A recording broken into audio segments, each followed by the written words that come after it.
Muy buenas noches, mis hermanos. Dios les bendiga. Qué gusto es estar un viernes más en nuestras clases de historia de la iglesia. Ya es nuestra clase número 20. Hemos profundizado mucho más, ¿verdad?, respecto a la historia, pero sin duda estamos navegando sobre la superficie aún de toda la historia respecto a la iglesia que podríamos contar y estaríamos, yo creo que sin exagerar, años estudiando respecto a la historia de la iglesia, y hemos tratado de condensar hasta hoy ya en 20 semanas respecto a la historia de la iglesia. Así que damos gracias al Señor por su misericordia, su bondad, por permitirnos estudiar y conocer, ¿verdad?, más de la historia de la iglesia. Vamos a hacer una oración para comenzar este tiempo y dedicarlo al Señor y ponerlo en sus manos para que Él nos pueda ayudar y podamos entender el tema del día de hoy. Les invito a que oremos juntos. Señor, te damos gracias por la oportunidad que nos das, Señor, junto a mis hermanos, de apartar un tiempo, de prestar atención, de poner nuestro oído atento, Señor, a tus palabras y aprender de la historia de la iglesia y del tema que hoy estudiaremos. Señor, ten compasión de nosotros, ayúdanos no tan solo a escuchar lo que ocurre, sino a entender y a vivir de la manera en que tú, Señor, demandas de nosotros, y ayúdanos, Señor, cada día a buscarte con todo nuestro corazón. Te damos gracias por este hermoso tiempo que tenemos junto a nuestros hermanos de poder estudiar la historia de la iglesia, y gracias, Señor, por todo lo que tú has hecho y harás en nuestras vidas. Te adoramos, bendecimos tu santo nombre y te agradecemos a través de Jesús nuestro Señor. Amén. Amén. Hoy en nuestra clase número 20 hablaremos de un tema muy fuerte. Hablaremos del pecado de la simonía. Lo hemos estado escuchando, ¿verdad? Sobre todo estas últimas semanas que hemos estado hablando de la historia de la iglesia, hemos estado escuchando respecto de esto de la simonía. Y antes de que entremos en el periodo ya de frente respecto a la reforma, para mí es muy importante que hablemos profundamente de este tema de la simonía. Es más, una de las razones principales por qué todos los reformadores de la iglesia atacaron con todas sus fuerzas la simonía era por su carácter opuesto a la palabra de Dios. John Hus le llamaba el tráfico de las cosas sagradas y decía que quienes hacían esto pronto iban a caer. John Hus dijo lo siguiente: Jesús nunca recibió o cobró dinero alguno a quienes ayudó. Den de gracia lo que de gracia han recibido, cómanse lo que les pongan enfrente, el obrero es digno de su salario. Ahora, ¿de dónde viene esto de la simonía y a qué se refiere? Y se va a dar cuenta de que hoy incluso dentro de la iglesia se habla mucho y se realizan muchas cosas que tienen mucha relación con la simonía. Bueno, la simonía viene de un hombre llamado Simón que quiso comprar de Pedro los favores de Dios y los dones de Dios. Yo le invito a que vamos a Hechos capítulo 8, versículo 5 en adelante, y vamos a estudiar de manera lo más sistemática posible y una exégesis lo más profunda posible respecto a este libro, ¿verdad? Para que podamos entender lo que es la simonía. Hechos 8:5 dice: Entonces Felipe, descendiendo a la ciudad de Samaria, les predicaba a Cristo. Ahora, ¿de qué Felipe está hablando? Está hablando de Felipe, uno de los diáconos. Al igual que Esteban, él fue uno de los hombres elegidos para servir como diácono de la iglesia. Es interesante porque dice, les predicaba a Cristo. No nos olvidemos que después de que los judíos habían rechazado el evangelio, otra vez vemos a Dios extendiendo la proclamación de salvación en Jesús a otras personas, empezando con los samaritanos. Y esto es muy interesante, porque la ciudad de Samaria, 600 años antes de esto, no nos olvidemos que los asirios conquistaron esta área del norte de Israel y deportaron a todos los judíos ricos y de clase media del área. Después, ¿qué hicieron? Importaron una población pagana desde muy lejos, y estos paganos se casaron con los de clases más bajas de estos judíos que quedaban en el norte de Israel. Y de estas personas vienen los samaritanos. No nos olvidemos que en general los judíos de aquel tiempo odiaban a los samaritanos. Los consideraban infieles mestizos que corrompían la adoración al Dios verdadero. Había un profundo prejuicio, equivalente casi al odio entre los judíos y los samaritanos. Aún así y todo, a pesar de ese odio, Felipe les predicaba a Cristo. ¿A quiénes? A los samaritanos. Porque Jesús había obrado en Felipe, y también recuerden, a través de la mujer samaritana, los samaritanos habían oído también de la salvación por medio de Jesús. Ya no había lugar para este tipo de prejuicio en el corazón de Felipe, siendo Felipe también un judío devoto, ¿verdad? Pero ahora, a través de la obra de Cristo, él podía predicar a los samaritanos. No había ningún prejuicio en su mente ni en su corazón. Él ya no era racista contra los samaritanos. Dice el versículo 6, y la gente unánime escuchaba atentamente las cosas que decía Felipe, oyendo y viendo las señales que hacía. 7, porque de muchos que tenían espíritus inmundos salían estos, dando grandes voces, y muchos paralíticos y cojos eran sanados. Así que había gran gozo en aquella ciudad. Dice la Biblia que oyendo y viendo las señales que hacía Felipe, él vino presentando el evangelio. ¿Y cómo Dios avalaba el evangelio? Con señales y prodigios, ¿no? No nos olvidemos que estudiamos en algún momento que las señales y prodigios tenían sentido con confirmar el evangelio. Y esto hacía que el evangelio realmente fuera impresionante para los samaritanos. Por eso, cuando la gente encontró a Jesús, que Jesús venía acompañado de milagros, prodigios y señales, había gran gozo en aquella ciudad, en Samaria. Versículo 9. Pero había un hombre llamado Simón que antes ejercía la magia en aquella ciudad y había engañado a la gente de Samaria haciéndose pasar por algún grande. A este oían atentamente, dice, todos, desde el más pequeño hasta el más grande, diciendo, este es el gran poder de Dios. Este Simón tenía un cierto nivel de fama local. Él fue honrado y reconocido por la gente de Samaria porque él tenía ciertos poderes.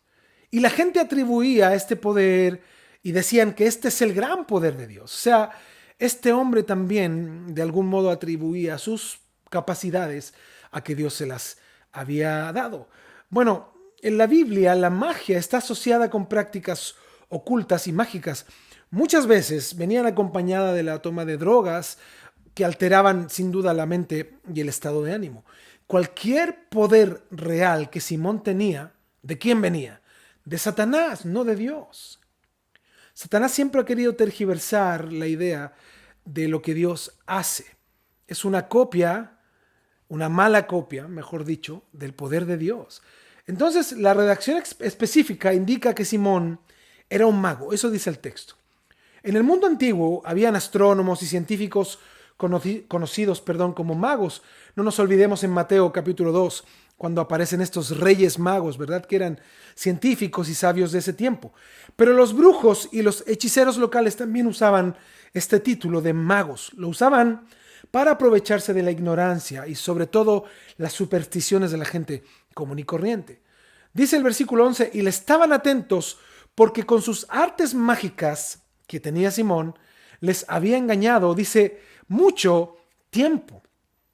Es increíble que los samaritanos asumieron incorrectamente que porque Simón tenía un poder espiritual venía de Dios. Sin embargo, eso no era cierto. El poder espiritual que tenía Simón venía directamente de Satanás. Era un poder engañoso.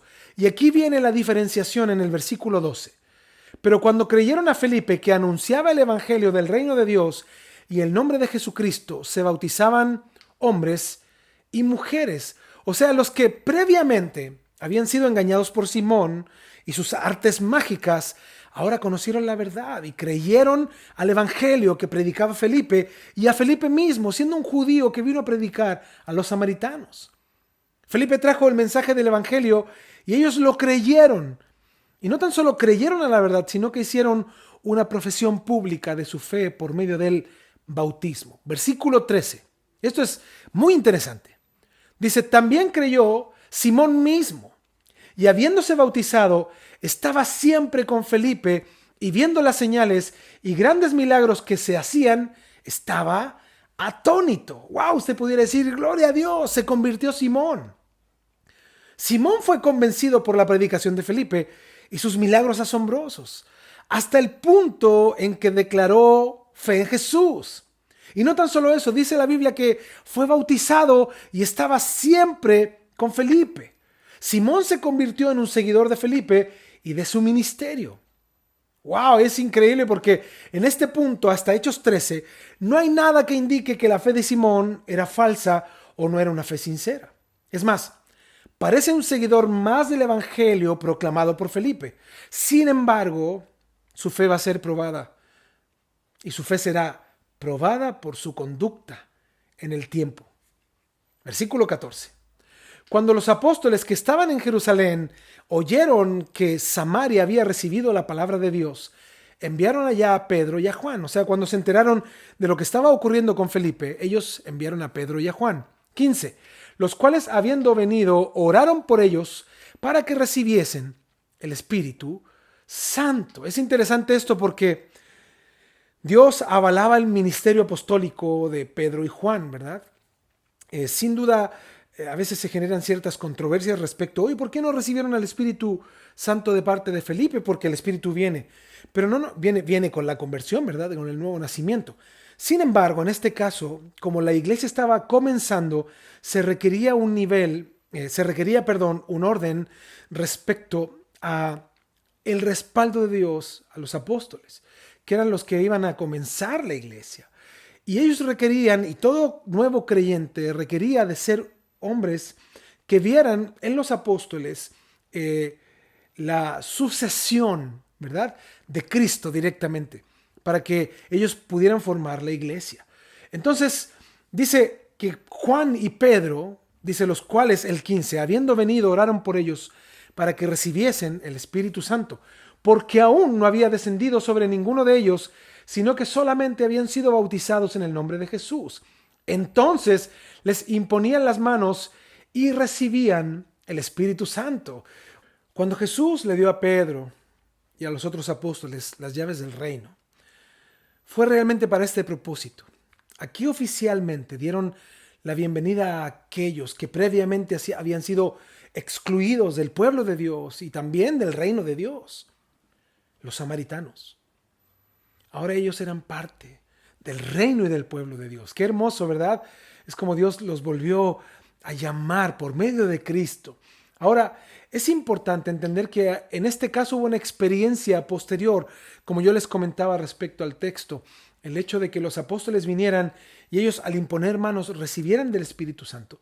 Era un modo de darnos cuenta, y para ellos sobre todo, ¿no? En ese tiempo, y nosotros por medio de la Escritura, cómo Dios respaldó a los apóstoles como el ministerio primario en ese tiempo, de que ellos podrían establecer la iglesia de Cristo y que ellos eran los enviados por el Señor, para ellos poder preparar a otros que también fueran enviados. Ahora, no sabemos con exactitud cómo fue evidente que ellos, después de creer en el Señor y de ser bautizados, recibieron del Espíritu, pero quizá podemos imaginar que se manifestaron ciertos dones espirituales y la llenura del Espíritu, ¿verdad? Para con ellos, de ahí fue donde ellos supieron que el Espíritu Santo les estaba llenando. Versículo 18. Fíjense, Simón era un seguidor de Felipe, ¿sí se acuerdan? Un seguidor de Felipe, veía los milagros, estaba asombrado, había creído, había sido bautizado, y veamos lo que ocurre en el 18.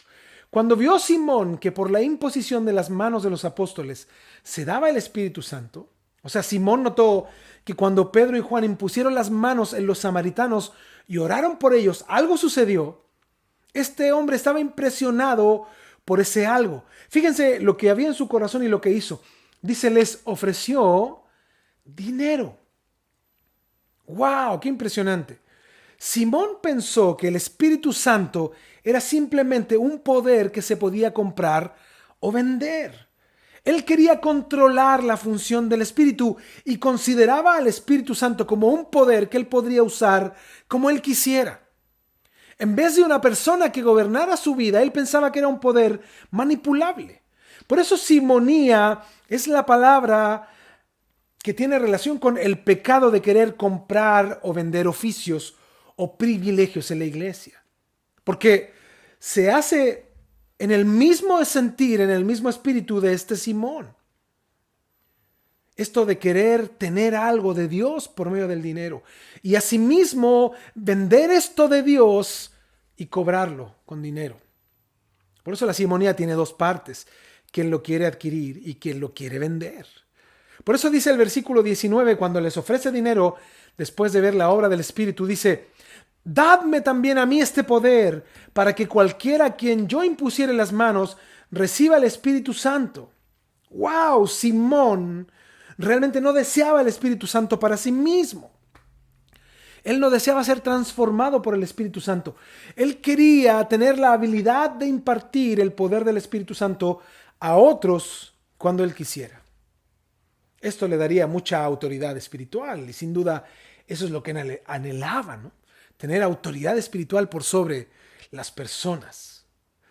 Entonces, el pecado de Simón era desear poseer el poder espiritual para fines personales.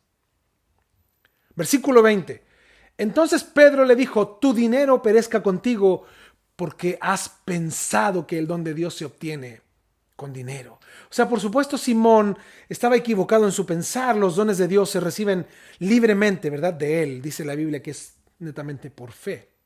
Y como dice en Isaías 55:1, dice: a todos los sedientos, dice, venid a las aguas. Y los que no tienen dinero, venid, comprad y comed. Venid, comprad sin dinero y sin precio vino y leche. ¡Wow! ¡Qué increíble! Que lo que recibimos de Dios afectará lo que hacemos con nuestro dinero. Afectará porque veremos en realidad cuán generoso es Dios. Pero asimismo no podemos comprar los dones de Dios con dinero. Por eso le dice: tu dinero perezca contigo. Simón estaba tan mal que merecía sin duda este fuerte regaño. Un comentario llamado Phillips traduce esta frase como: al infierno contigo y tu dinero. Wow, a mí me impresiona el discernimiento de Pedro, porque debe de haber sido difícil e incómodo de ver.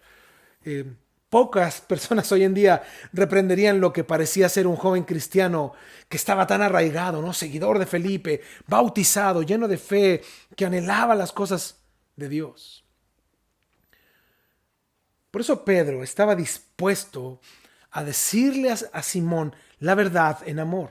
Aunque fue difícil para Simón y sin duda a los demás que estaban ahí escucharla, ¿no?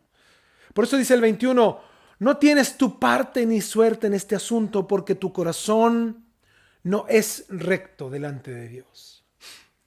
El regaño de Pedro a Simón nos contesta exactamente una pregunta. ¿Era Simón un verdadero cristiano? ¿Él había nacido genuinamente de nuevo? Fíjense, y esto es interesante de entender. Simón dio muchas evidencias de conversión, al menos de manera externa. Miren, primero, Simón expresó creer en la predicación de Felipe. Él creyó, ¿verdad? Segundo, Felipe recibió a Simón como cierto tipo de seguidor de Cristo. Lo aceptó que le siguiera. Es más, Simón atendió y asistió a las reuniones cristianas. Él participaba con los hermanos. Por todas estas razones, Felipe consideró a Simón como cristiano, como un seguidor de Jesús. ¿Y qué hizo Felipe? Lo bautizó. Wow, como nosotros hoy en día, Felipe no podía ver dentro del corazón espiritual de Simón y saber con plena certidumbre que era sincero en su fe. Nos damos cuenta que no se dio cuenta. Pero sin duda Simón había demostrado lo suficiente para hacer creíble su proclamación de fe a través de lo que había hecho hasta ese momento. Hasta que salió a la luz el verdadero interés en su corazón. No era Dios, sino que él quería tener lo que los discípulos, lo que los apóstoles tenían, el poder de Dios para usarlo a su antojo. Por eso Pedro le dice: no tienes tu parte ni suerte en este asunto, versículo 21, porque tu corazón no es recto delante de Dios. O sea, como evidencia de que Simón no era un verdadero converso con arrepentimiento y fe sincera.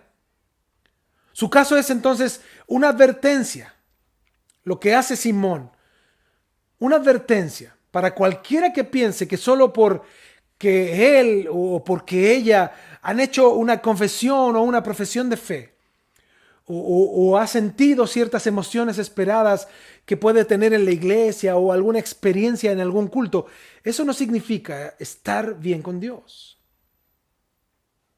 Es más, los hombres pueden venir muy cerca, pueden estar intelectualmente convencidos de la supremacía de Jesús. Quizá pueden decidir adoptar un ideal ético. Pueden ir tan lejos como para determinar que imitarán a la perfección el ejemplo de Jesús, pero estas cosas no hacen que los hombres sean cristianos. Así lo explica un hermano que hace un comentario llamado Morgan. La gente incluso a nivel intelectual y ético puede querer vivir como Jesús, pero eso no los hace cristianos. Sin duda Simón iba en la dirección equivocada, así que necesitaba este regaño, esta reprimenda. Se podría decir que se dirigía hacia el infierno por la frase tu dinero perezca contigo, que Pedro le dio a Simón, ¿verdad? Entonces el 22 dice, arrepiéntete pues de esta maldad, de esta tu maldad, y ruega a Dios, si quizá te sea perdonado el pensamiento de tu corazón, porque en hiel de amargura y en prisión de maldad veo que estás. Esta frase de Pedro describe el corazón de Simón. Pero Pedro no intentó expulsarle un demonio, ni menos le dijo espíritu de amargura o espíritu de maldad, sal fuera. Pedro lo llamó al arrepentimiento, arrepiéntete pues. Lo llamó a la oración, fíjense, ruega a Dios. Y lo llamó a la justicia, a que viera el pensamiento de su corazón, que no era bueno. Fíjense, 3 pasos a los que lo llama Pedro. Arrepentimiento, a la oración, a la búsqueda genuina de Dios y a analizar su corazón a los pies del Señor. Qué increíble, ¿verdad? Quizá el orgullo le impidió a Simón creer genuinamente en Jesús. Antes de la llegada de Felipe y del Evangelio en toda esa zona, Simón era admirado como un hombre santo en la región. Había sido probablemente admirado por mucho tiempo, de acuerdo a Hechos 8:11. Tanto que la gente declaraba, este es el gran poder de Dios, lo que hacía Simón. Por eso una persona orgullosa puede dar una muestra exterior de fe. Puede hacer creer que vive la verdadera fe, porque para ellos es lo correcto ante los ojos de los demás. Querer mostrar que sí me esfuerzo, ¿verdad? Pero en las partes secretas de su corazón puede que no esté sujeto a Jesucristo. Fíjense la respuesta de Simón, y esto a mí me movió el interior, el ser. Fíjense la respuesta de Simón. Pedro le dice, arrepiéntete, ruega al Señor y analiza tu corazón. Vean la respuesta de Simón. Dice el 24. Respondió entonces Simón, dijo, rogad vosotros por mí al Señor, para que nada de esto que habéis dicho venga sobre mí. Fíjense, lo quiero leer otra vez para que quede claro. Dice, rogad vosotros por mí al Señor, para que nada de esto que habéis dicho venga sobre mí. Qué triste es que en vez de humillar su corazón ante Dios, Simón le pide a Pedro que orara para que fuera librado de las consecuencias de su pecado. Él no se quiso humillar, quiso que otros oraran por él. Y esto muestra que Simón sintió una verdadera convicción del Espíritu Santo. Algo pasó, pero él no estaba dispuesto a humillar su propio corazón ante Dios. El Señor le dijo, estás mal, ¿verdad? Por medio de Pedro. Y él entendió, estoy mal, pero oren por mí. Yo no puedo humillar mi corazón. Simón no podía humillar el corazón, no quería. Y Pedro no podía humillar el corazón de Simón. Simón solo usó pretextos, porque realmente no quería arrepentirse genuinamente. Qué interesante es ver que este término se llama simonía por este Simón. Esta depravación en sí mismo no es lo que hacían los religiosos durante siglos, y vemos la gran diferencia entre los hombres llamados por Dios que hemos estudiado, que ellos combatían la simonía frontalmente, y los hombres puestos por hombres que decían ser cristianos, que usaban sus lugares de privilegio para practicar la simonía. O sea, ellos vendían dones, oraciones, posiciones y actividades que la Biblia denomina que deben de ser dados por gracia. Hoy sin duda se venden oraciones milagrosas y hasta dones. ¿Y dónde se origina esto de la simonía? Sin duda en el corazón corrupto de hombres que ven la fe como un buen negocio y sacan provecho inescrupulosamente durante toda la historia e incluso hasta nuestros días. hombres inescrupulosos. Por eso Pablo exhortó a Timoteo respecto a esto. Dice 1 de Timoteo capítulo 6, versículo 10. Porque raíz de todos los males es el amor al dinero, el cual el dinero, codiciando algunos, se extraviaron de la fe y fueron traspasados de muchos dolores. Este versículo se refiere a ministros y gentes como Simón, que pagaban por los dones de Dios o los vendían para tener un lugar en la iglesia. Otra gente que inescrupulosamente cobraba por estos lugares, por apoyar y avalar a gente moralmente y espiritualmente. Hoy en día hay personas que dicen, bueno, mira, yo voy a hacer tu cobertura, pero te cuesta esto. O sea, yo te avalo espiritualmente, pero esto tiene un costo. Hoy está mucho el sistema paternalista, el paternalismo cristiano, que también tiene un costo. Por eso mucha gente hoy empieza por el espíritu y terminan por la carne. Comienzan a creer que ellos son los que sanan, los que hacen la obra. Yo nunca voy a olvidar una vez que hablamos con una persona. Y esta persona nos contaba respecto a que ellos estaban bajo cierta cobertura. Y decían lo siguiente. Decían, ¿saben lo que nosotros hemos aprendido? Dijo, que si a mi hijo le faltan zapatos, lo que yo tengo que hacer es primero ir a la tienda, comprar el mejor par de zapatos que yo pueda, llevárselos a mi cobertura, ¿no? A mi apóstol, decía él. Y después puedo comprarle a mi hijo. Y yo decía, pero tú estás loco, le decía yo, ¿y por qué haces eso? No, decía, porque yo tengo que honrar al Señor primero y luego cumplir con mis hijos. Yo le dije, oye, eso es al revés. ¿Tú cómo honras a Dios dándole a tus hijos lo que ellos necesitan?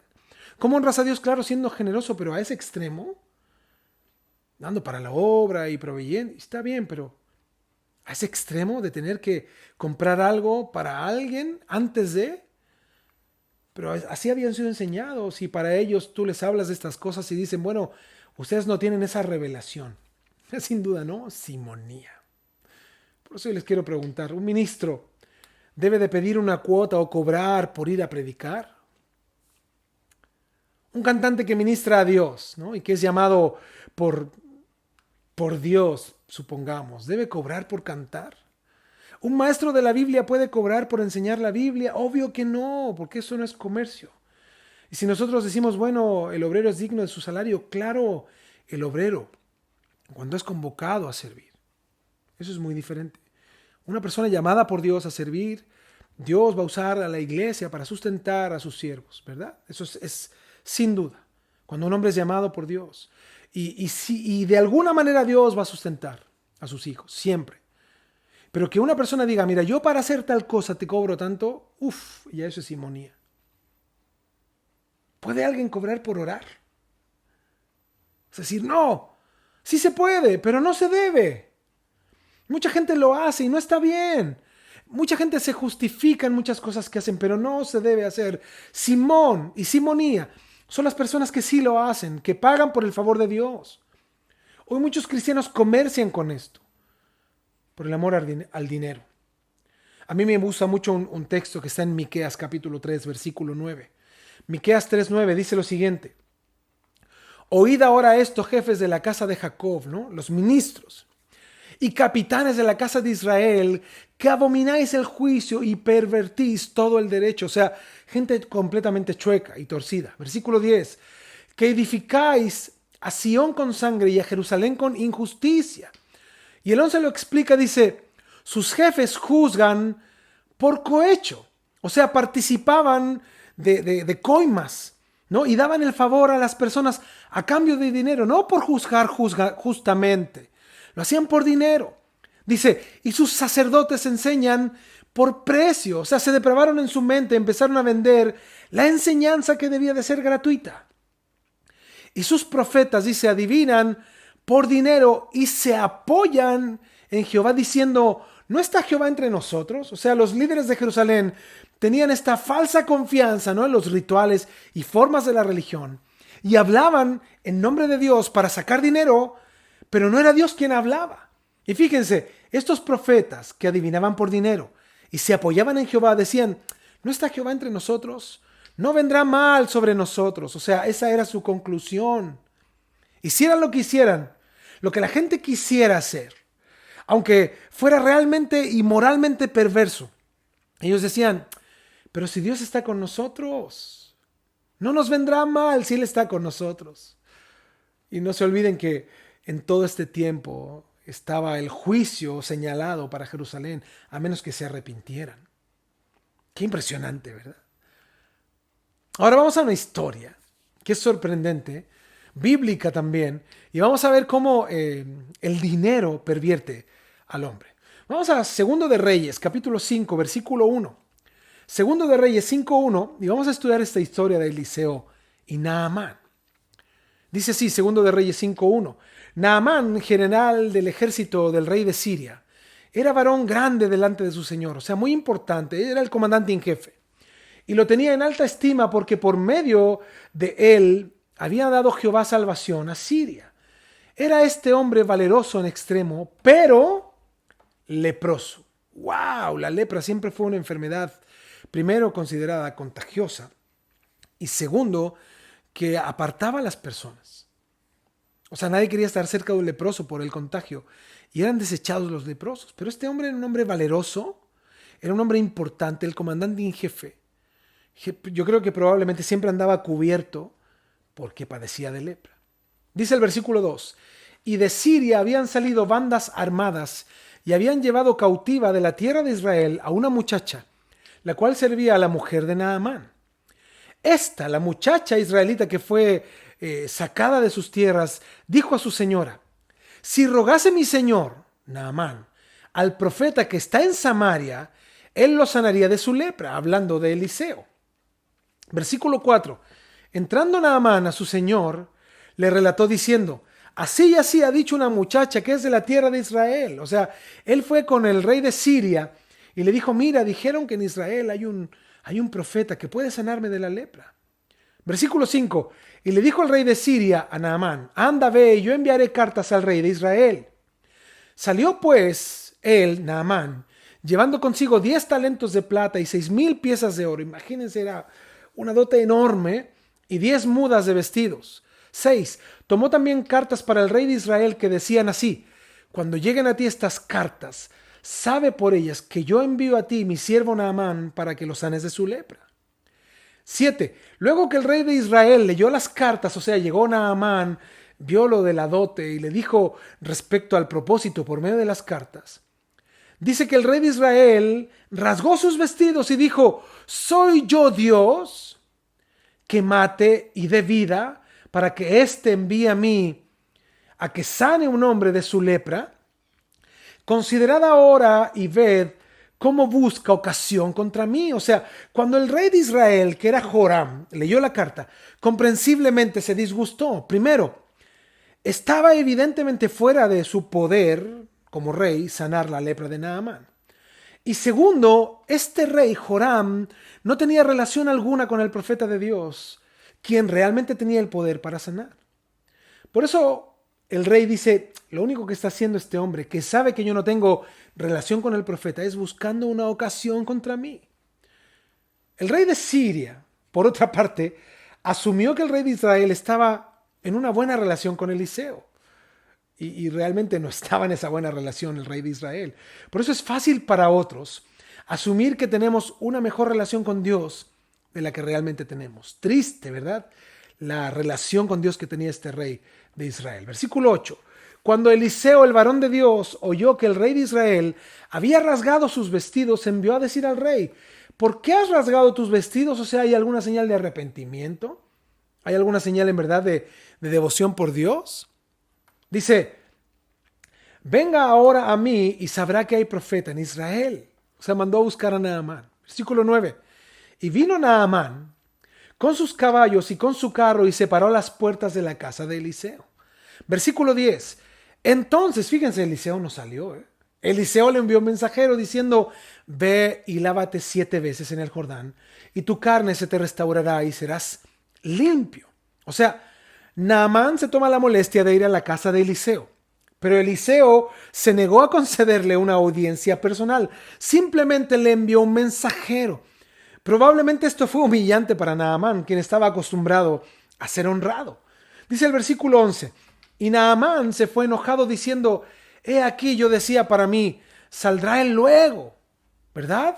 O sea, él pensaba, yo apenas llegue, este hombre va a salir, todo el mundo me rinde honor. Y este hombre, al saber que yo estoy aquí, me va a rendir honor y va a salir luego. Y dice el versículo 11, y estando en pie, pensaba Naamán, invocará el nombre de Jehová su Dios, y alzará su mano y tocará el lugar, o sea, su cuerpo, y sanará la lepra. O sea, a mí se me hizo muy interesante porque Naamán ya lo tenía todo resuelto. Él pensaba de algún modo cómo actuaría el profeta y cómo Dios le sanaría, ¿no? En su gran necesidad. Por eso responde de esta manera, porque se enfurece, ¿no? Con la forma en cómo Dios obraría, y se ofendió cuando no salió siquiera el profeta y le mandó a decir lo que debía de hacer. Versículo 12. Dice, Habana y Farfar, ríos de Damasco, ¿no son mejores que todas las aguas de Israel? Si me lavare en ellos, ¿no seré también limpio? Y se volvió, dice, y se fue enojado. O sea, Naamán, debido a sus expectativas de cómo debía obrar Dios, todo fue destrozado con la declaración del profeta. Naamán no quiso nada con Eliseo. Si la respuesta estaba en lavarse en un río, Naamán dijo, oye, en mi propia tierra hay mejores ríos, ¿por qué me manda a sumergirme en un río de Israel? Yo prefiero uno de los de mi tierra, ¿no? Pero fíjese el consejo de los criados que con respeto se acercaron a Naamán. Dice el 13, más sus criados se le acercaron y le hablaron diciendo, Padre mío, si el profeta te mandara alguna gran cosa, ¿no lo harías? ¿Cuánto más diciéndote lávate y serás limpio? ¡Wow! ¡Qué consejo!, ¿no? O sea, si algún profeta o como Elías te dijera, ofrece 1000 bueyes, ¿no lo harías? Si algún profeta enviado por Dios te dijera, ofrece 1000 carneros en sacrificio y serás sano, ¿no lo harías? ¿Cuánto más te dijo algo muy simple? ¿Por qué te ofendes por lo simple, mi Señor? Lávate y serás limpio. Si el Señor lo dijo, ¿no será así? ¡Wow! ¡Qué consejo!, ¿no? Fíjense cómo la palabra tiene tanta razón, ¿no? Dice que la blanda respuesta aplaca la ira. Estos hombres con humildad se le acercaron. Versículo 14. Fíjense, todavía no llegamos a esto de la simonía, pero ahora veremos. 14. Él entonces descendió y se zambulló 7 veces en el Jordán, conforme a la palabra del varón de Dios. Y su carne se volvió como la carne de un niño y quedó limpio. ¡Wow! ¡Qué impresionante! Obedeció y quedó limpio. Pero fíjense la reacción de Naamán. Versículo 15. Y volvió al varón de Dios, a Eliseo, él y toda su compañía, y se puso delante de él. Y dijo, o sea, ahora lo llamó y dijo, no, yo tengo que hablar con Eliseo. Y dijo, he aquí, ahora conozco que no hay Dios en toda la tierra, sino en Israel. ¡Wow! El Dios de Israel es el único Dios y el verdadero. Te ruego que recibas algún presente de tu siervo. ¡Wow! ¡Qué oportunidad para algunos!, ¿no? ¿Se acuerdan todo lo que había cargado este hombre? ¿Cuántos kilos de plata? ¿Cuántos kilos de oro? ¿Cuántos vestidos nuevos? Fíjense la respuesta, versículo 16. Mas él dijo, Eliseo, vive Jehová en cuya presencia estoy, que no lo aceptaré, porque no era un hombre corrupto. Y le instaba que aceptara alguna cosa, pero él no quiso. ¡Wow! Él ya sabía que habían profetas que hablaban por dinero, pero él no lo haría. Eliseo no lo haría. Y no tomó nada. Y se fue Naamán. Qué ejemplo, ¿no? Y usted dice, pastor, y bueno, ¿y qué tiene que ver esto con el tema de hoy? Bueno, Naamán tenía un ayudante, un secretario, Giesi. Versículo 20. Dice así, entonces Giesi, criado de Eliseo, el varón de Dios, dijo entre sí, he aquí mi señor estorbó a este sirio Naamán, no tomando de su mano las cosas que había traído. Dice él, vive Jehová, que correré yo tras él y tomaré de él alguna cosa. 21. Y siguió Giesi a Naamán, y cuando vio Naamán que venía corriendo tras él, se bajó del carro para recibirle y dijo, ¿va todo bien? Lo había visto, ¿no? En casa de Eliseo. 22. Él dijo, bien, mi señor me envía a decirte, fíjense, he aquí vinieron a mí a esta hora del monte de Efraín 2 jóvenes de los hijos de los profetas. Te ruego que les des un talento de plata y 2 vestidos nuevos. Qué mentiroso más grande, ¿verdad?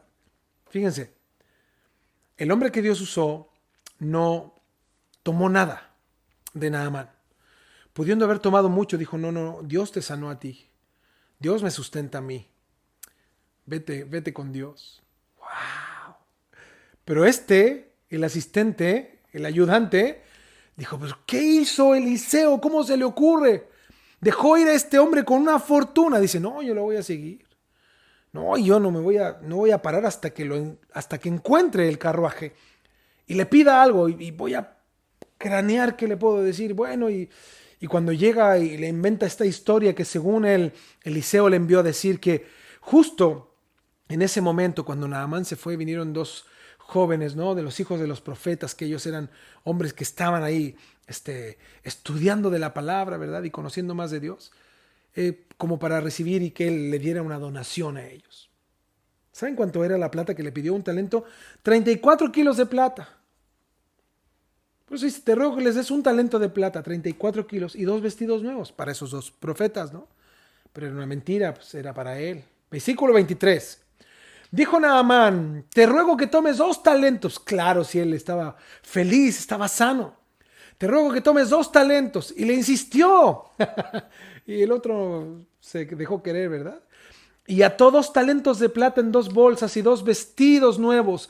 Y lo puso todo a cuestas de 2 de sus criados para que lo llevasen delante de él. O sea, ni siquiera hizo que lo cargara él. Él envió a criados para que le cargaran este regalo, ¿no? Este donativo. 24. Así que llegó a un lugar secreto. Él lo tomó de mano de ellos y lo guardó en la casa. Luego mandó a los hombres que se fuesen, claro, para que no se descubriera su mentira.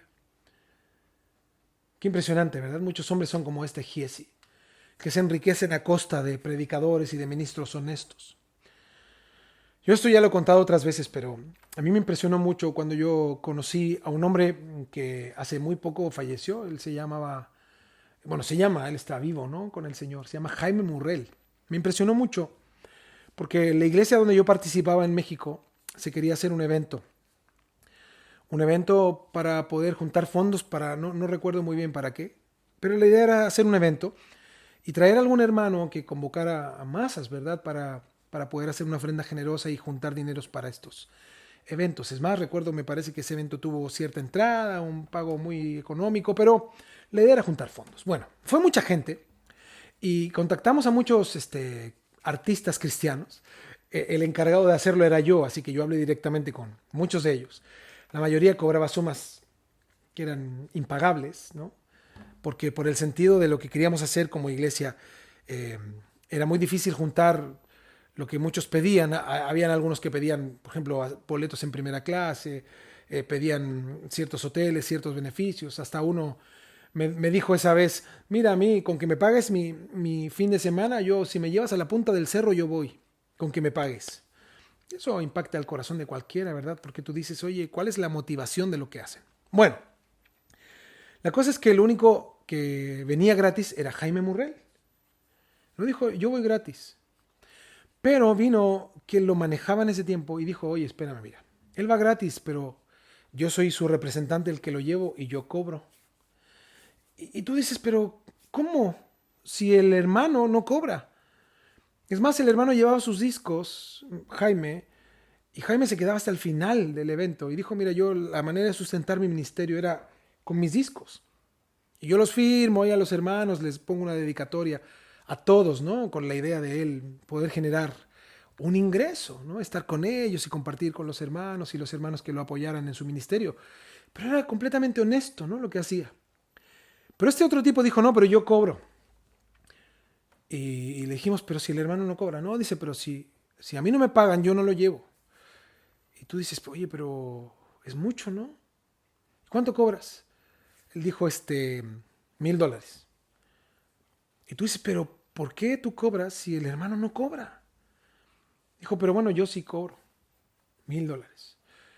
En ese tiempo, al día de hoy es como $1,000,000, para que ustedes me entiendan, lo que pagamos. Entonces juntamos los dineros de todos lados, de la ofrenda, y se logró juntar esos $1,000. Pero al ver, fíjate que el ministro de Dios, y esto a mí me impactó, pero yo cuando conocí a Jaime Murrell, él entró al lugar y se veía que era un hombre de Dios. O sea, sin duda, lo que él irradiaba era humildad y la presencia de Dios en su vida. Pero este otro tipo era un ladrón, pues. ¿Y por qué les comento esto? Pues claro, mucha gente podrá decir, claro, pero era el trabajo de él. Ey, espérame, él estaba abusando de la benevolencia y la humildad del otro varón. Y yo creo que probablemente Jaime ni sabía, ¿no? Ni se enteraba de lo que pasaba. Pero bueno, abusaron de él. En este caso, fíjense, pasa algo muy similar. Este hombre, siendo un siervo, un asistente de el profeta, abusa de su posición. Y esa posición la usa para sacar beneficios propios, personales.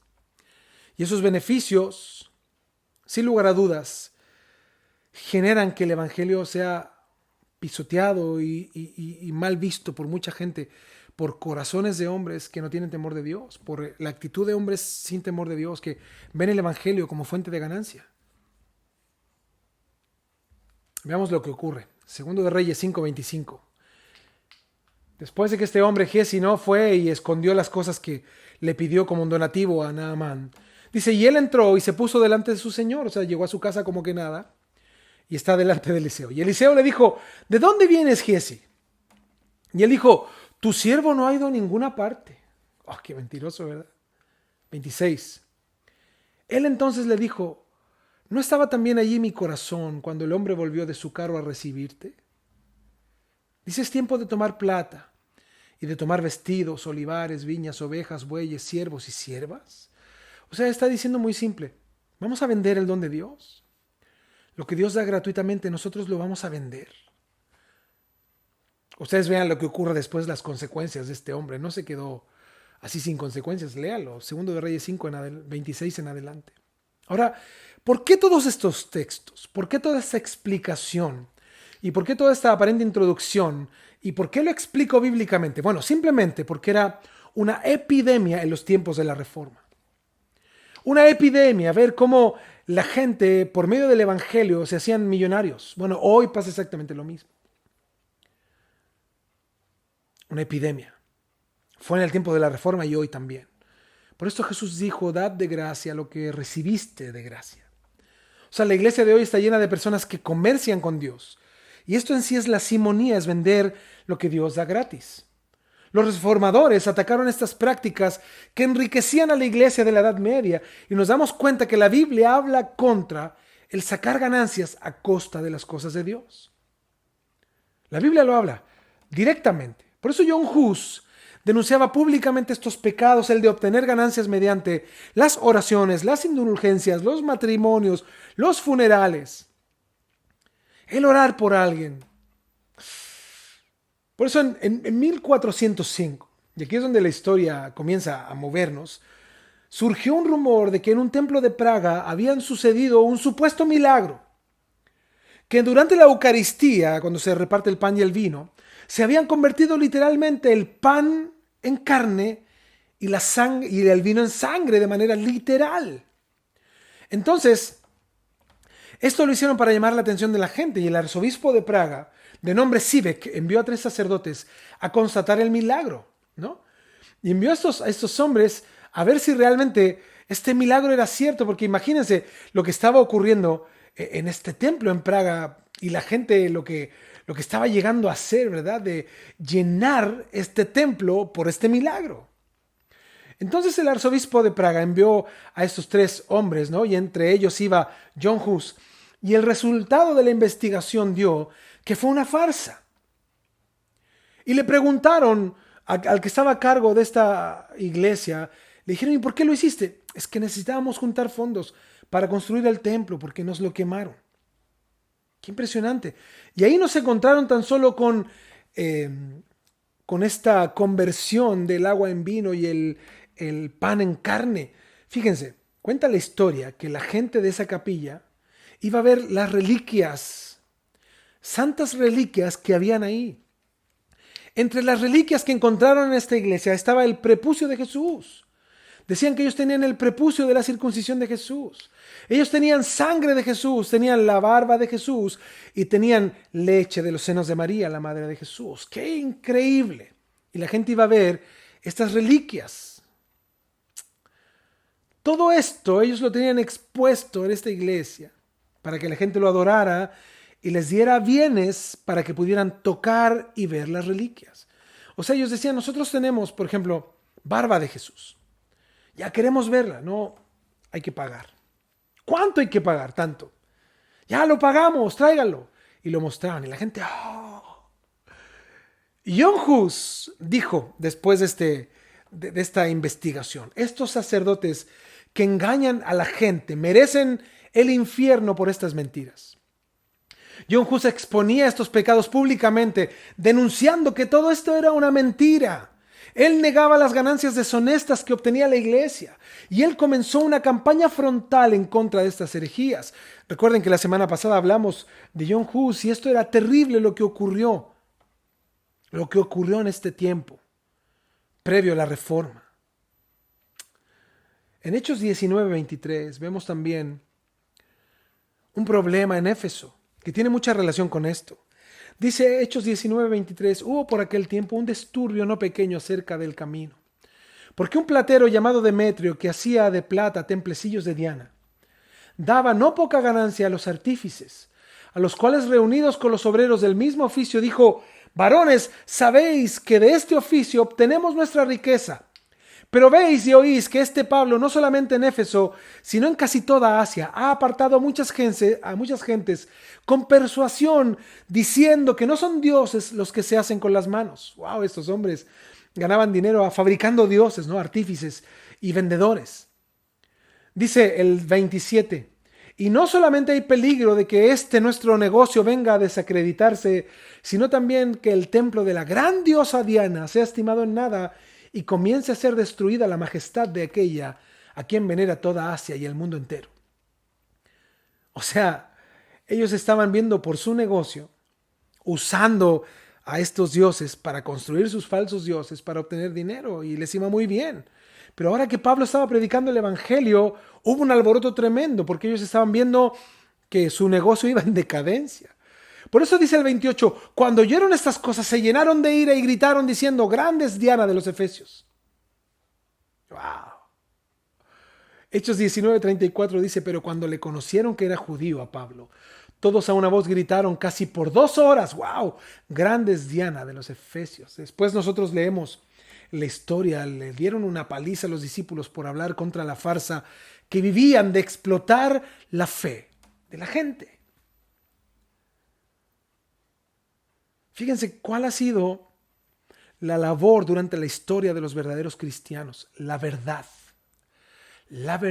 que saca del error, la verdad que transforma el corazón, que llena la vida, no las cosas que te permiten a ti creer que estás bien con Dios, no los amuletos, no las falsas oraciones, no los falsos dones o llamados, no las falsas artilugios, sino la verdad de la palabra de Dios.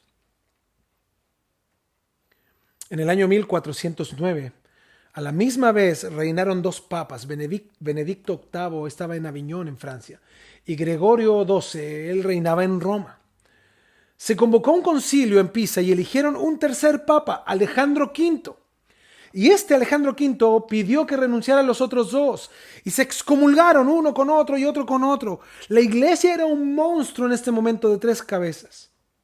Y John Hus reprendió a los 3 y dijo lo siguiente: muy vicarios de Cristo, mirad bien si tenéis al Espíritu Santo, el cual es unidad y paz. Si lo tuvierais, seríais como los apóstoles de Jesús, pero ustedes solo quieren riquezas y poder. ¡Wow! Dice la historia que de los 8 papas que reinaron desde 1368 hasta el 1417, 5 de ellos murieron de una forma muy extraña. Por ejemplo, Alejandro V fue envenenado. Juan XXIII, este es el primero, ¿no? Italiano, a este se le considera antipapa. Es de lo peor que ha tenido la iglesia.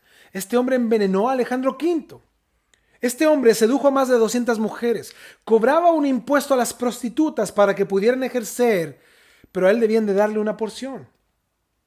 ¡Oh, qué fuerte! ¿Y por qué es tan importante comprender la simonía? Porque previo a la Reforma, la simonía gobernaba a la iglesia. Y ya sabemos que no es la iglesia de Cristo, ¿verdad? La iglesia de Cristo caminaba de forma paralela a esta iglesia que es la que hoy conocemos.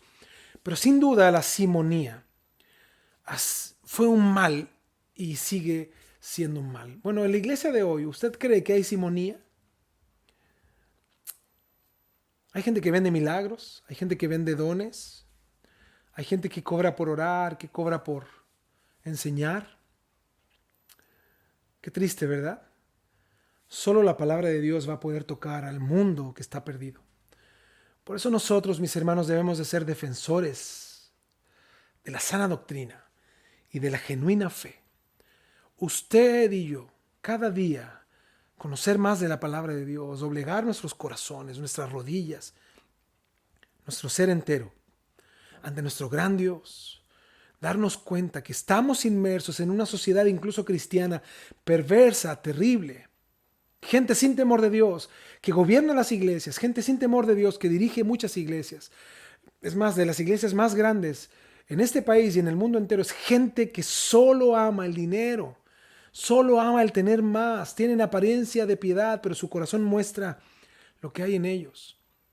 Qué terrible es, mis hermanos, que Dios nos ayude, que Dios ponga en nosotros, mis hermanos, un corazón realmente dispuesto y presto a oír la voz de Dios, a conocer su palabra y a vivir para Él todos los días, para poder mantenernos firmes hasta el fin. Así dice la palabra, el que persevere hasta el fin será salvo. Incluso en medio hoy de la simonía evangélica en la que podemos vivir, que Dios tenga misericordia de nosotros y nos mantenga firmes en sus caminos y en su palabra. Les invito a que oremos para terminar este tiempo. Señor, te damos gracias, tú eres bueno.